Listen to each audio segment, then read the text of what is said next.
আল্লাহর উপর ভরসা না রেখে তারা ভরসা রেখেছিল নিজেদের চালাকির উপর, আর সেখান থেকেই শুরু হয় ধ্বংস। আজকের গল্পটি এমন এক পরিবারের যারা ভেবেছিল তারা খুব চালাক, কিন্তু আল্লাহ তাদের এমন শিক্ষা দিলেন যা আজও মানবজাতির জন্য সতর্কবার্তা।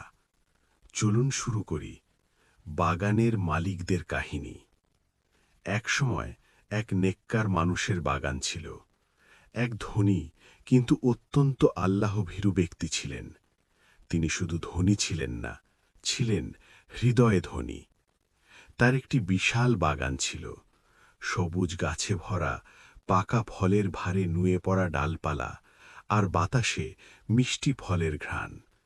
কিন্তু এই বাগানের সবচেয়ে সুন্দর দিক ছিল ফল নয়, বরং মালিকের মন। প্রতি মৌসুমে যখন ফল পাকার সময় আসত, তিনি দরিদ্র মানুষদের ডেকে আনতেন। বলতেন, এই বাগান শুধু আমার নয়, আল্লাহ আমাকে দিয়েছেন যেন আমি তোমাদেরও দিই। দরিদ্র মানুষগুলো সারিবদ্ধভাবে দাঁড়াত, আর তিনি হাসি মুখে ফল বিলিয়ে দিতেন। এই দানের কারণে আল্লাহ তার বাগানে বরকত ঢেলে দিয়েছিলেন। অন্যদের যেখানে কম ফল হতো, তার বাগানে হতো দ্বিগুণ। লোকেরা বলতো, দান করলে তো সম্পদ কমে যাওয়ার কথা, এখানে তো বাড়ছেই। তিনি শুধু মুচকি হাসতেন।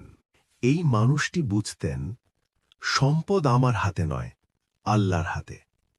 তিনি বলতেন, আমি দেই না, আল্লাহ দেন, আমি শুধু মাধ্যম। এই বিশ্বাসই তাকে আলাদা করেছিল। তিনি কখনো গর্ব করেননি, কখনো কৃপণ হননি। তিনি জানতেন, দান মানে ক্ষতি নয়, দান মানে নিরাপত্তা। কিন্তু দুনিয়া চিরস্থায়ী নয়। একদিন সেই নেককার মানুষটি এই দুনিয়া ছেড়ে চলে গেলেন। বাগান রয়ে গেল, কিন্তু সেই দানশীল হৃদয় আর রইল না। বাগানের দায়িত্ব এলো তার ছেলেদের হাতে। তারা বাবার মতো ছিল না। তারা হিসাব করত, কত দিলে কত কমে যায়। তারা ভাবত, আমরা কষ্ট করি আর ফল যাবে গরিবদের কাছে।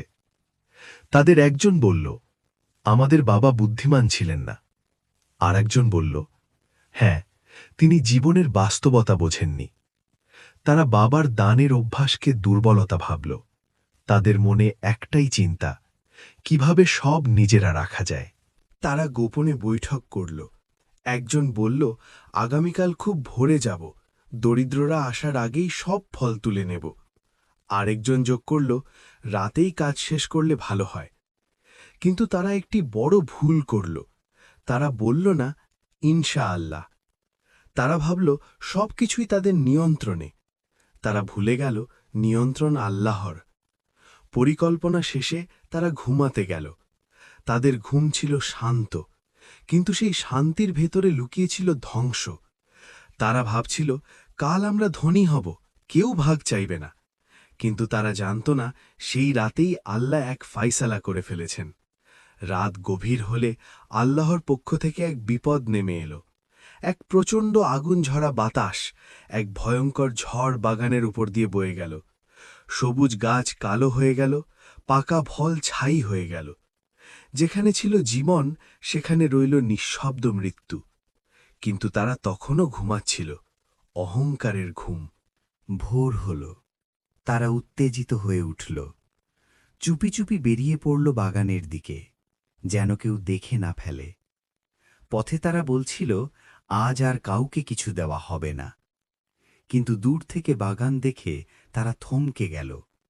একজন বলল, এটা কি আমাদের বাগান? আরেকজন বলল, না, আমরা ভুল পথে এসেছি। কিন্তু কাছে গিয়ে বুঝল, না, এটাই তাদের বাগান, যা এখন ধ্বংসস্তূপ। তারা স্তব্ধ হয়ে গেল। কেউ কথা বলতে পারছিল না।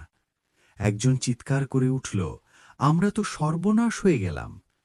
আরেকজন বলল, আমরাই তো জালিম ছিলাম। তাদের মধ্যকার একজন, যে তুলনামূলক ভালো ছিল, সে বলল, আমি কি তোমাদের বলিনি আল্লাহকে স্মরণ করতে?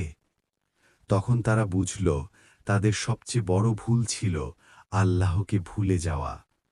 তারা সবাই একসাথে বলল, আমরা আমাদের রবের পবিত্রতা ঘোষণা করছি, নিশ্চয়ই আমরা সীমা লঙ্ঘন করেছিলাম।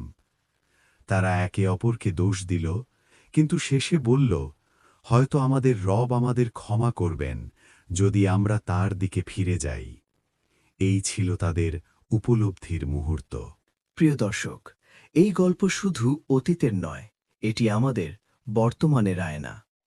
আজ আমরা কতবার ভাবি সবই আমার যোগ্যতায় হয়েছে, কিন্তু ভুলে যাই সবই আল্লাহর দান। এই গল্প আমাদের শেখায় দান করলে সম্পদ কমে না, বরকত বাড়ে। কৃপণতা ধ্বংস ডেকে আনে, অহংকার আল্লাহকে দূরে সরিয়ে দেয়। প্রতিটি কাজে ইনশাআল্লাহ বলা ঈমানের পরিচয়। আল্লাহ চাইলে মুহূর্তেই সব বদলে দিতে পারেন। আজ যদি আমাদের হাতে কিছু থাকে, তা যেন অন্যের জন্য কল্যাণের মাধ্যম হয়, কারণ দান করলেই সম্পদ নিরাপদ হয়।